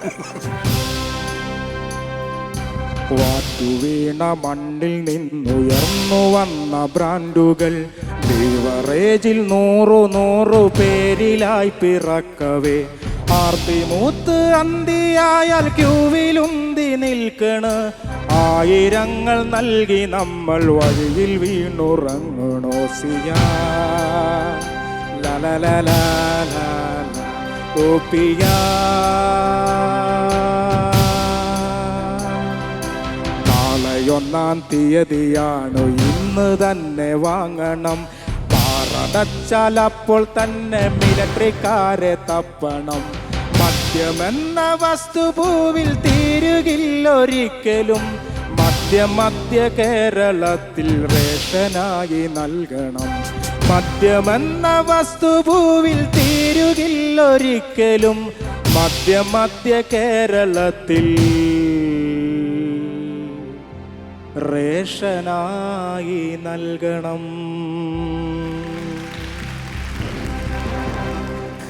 ഇത് കഴിഞ്ഞിട്ട് എല്ലാ ചാനലും ഒരു സമയത്ത് ഭക്തി സീരിയലിൻ്റെ ബഹളമായിരുന്നു. അപ്പോൾ ഇത്തരത്തിലുള്ള സീരിയലിനെ കുറിച്ച് കാര്യം ഒരു സമയത്ത് ഇവിടെ ശ്രീകൃഷ്ണനാണെങ്കിൽ ഇപ്പോൾ യേശു ക്രിസ്തു, അങ്ങനെ ഈ ദൈവങ്ങൾ തമ്മിൽ ചാനലിൽ അടിയായി. അപ്പോൾ ഇത്തരത്തിലുള്ള ഭക്തി സീരിയലിനെ കുറിച്ച് ഞാനൊരു പാട്ട് പാടി. അത് കാത്തു സൂക്ഷിച്ചിരും തുടങ്ങുന്ന ഒരു പാട്ട്. കാത്തു സൂക്ഷിച്ചൊരു ദൈവത്തിൻ രൂപങ്ങൾ സീരിയലുകാരെന്ന് പൊക്കി, ഇവിടെ സീരിയലുകാരെന്ന് പൊക്കി. കൃഷ്ണനും ക്രിസ്തുവും തമ്മിലടിച്ചെന്നാൽ ചാനലുകാർക്കാണ് ലാഭം, ഇവിടെ ചാനലുകാർക്കെന്ത് ഛേദം. കാത്തു സൂക്ഷിച്ചൊരു ദൈവത്തിൻ രൂപങ്ങൾ സീരിയലുകാരെന്ന് പൊക്കി, ഇവിടെ സീരിയലുകാരെന്ന് പൊക്കി. കൃഷ്ണനും ക്രിസ്തുവും തമ്മിലടിച്ചെന്നാൽ ചാനലുകാർക്കെന്ത് ഛേദം, ഇവിടെ ചാനലുകാർക്കെന്ത് ഛേദം. അപ്പറ ചാനലിൽ അയ്യപ്പനാണെങ്കിൽ ഇപ്പറ ചാനലിൽ ഈശോ, അയ്യോ ഇപ്പറ ചാനലിൽ ഈശോ. തോമസ് ശ്രീകയും ശ്രീകൃഷ്ണ ലീലയും മത്സരിക്കുന്നൊരു കാലം.